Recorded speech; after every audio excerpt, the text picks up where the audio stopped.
Bengaluru April 9ರಂದು ದ್ವಿತೀಯ PUC ಫಲಿತಾಂಶ ಪ್ರಕಟ. ಕರ್ನಾಟಕ ಶಾಲಾ ಪರೀಕ್ಷೆ ಮತ್ತು ಮೌಲ್ಯ ನಿರ್ಣಯ ಮಂಡಳಿ ವತಿಯಿಂದ 2026ನೇ ಸಾಲಿನ ದ್ವಿತೀಯ ಪಿಯುಸಿ ಪರೀಕ್ಷೆ 1ರ ಫಲಿತಾಂಶವನ್ನು ಏಪ್ರಿಲ್ 9ರಂದು ಮಧ್ಯಾಹ್ನ 3 ಗಂಟೆಗೆ ಪ್ರಕಟಿಸಲಾಗುತ್ತದೆ.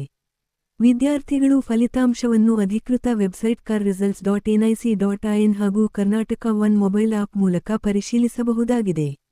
ಅಲ್ಲದೆ, ವಿದ್ಯಾರ್ಥಿಗಳ ನೋಂದಾಯಿತ ಮೊಬೈಲ್ ಸಂಖ್ಯೆಗೆ ವಾಟ್ಸ್ಆಪ್, ಎಸ್ಎಂಎಸ್ ಮೂಲಕ ಫಲಿತಾಂಶದ ಮಾಹಿತಿ ಕಳುಹಿಸಲಾಗುತ್ತದೆ.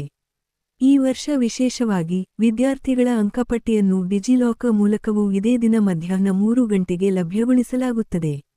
ವಿದ್ಯಾರ್ಥಿಗಳು ಡಿಜಿಲಾಕರ್ ಬಳಸಿಕೊಂಡು ತಮ್ಮ ಅಂಕಪಟ್ಟಿಯನ್ನು ಡೌನ್ಲೋಡ್ ಮಾಡಿಕೊಳ್ಳಬಹುದು.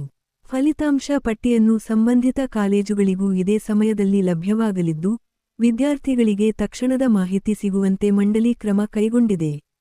ಈ ಕುರಿತು ಮಾಹಿತಿ ನೀಡಿರುವ ಮಂಡಳಿ, ವಿದ್ಯಾರ್ಥಿಗಳು ಯಾವುದೇ ಆತಂಕವಿಲ್ಲದೆ ಫಲಿತಾಂಶ ಪರಿಶೀಲಿಸಲು ಅಗತ್ಯ ಸೌಲಭ್ಯಗಳನ್ನು ಒದಗಿಸಲಾಗಿದೆ ಎಂದು ತಿಳಿಸಿದೆ.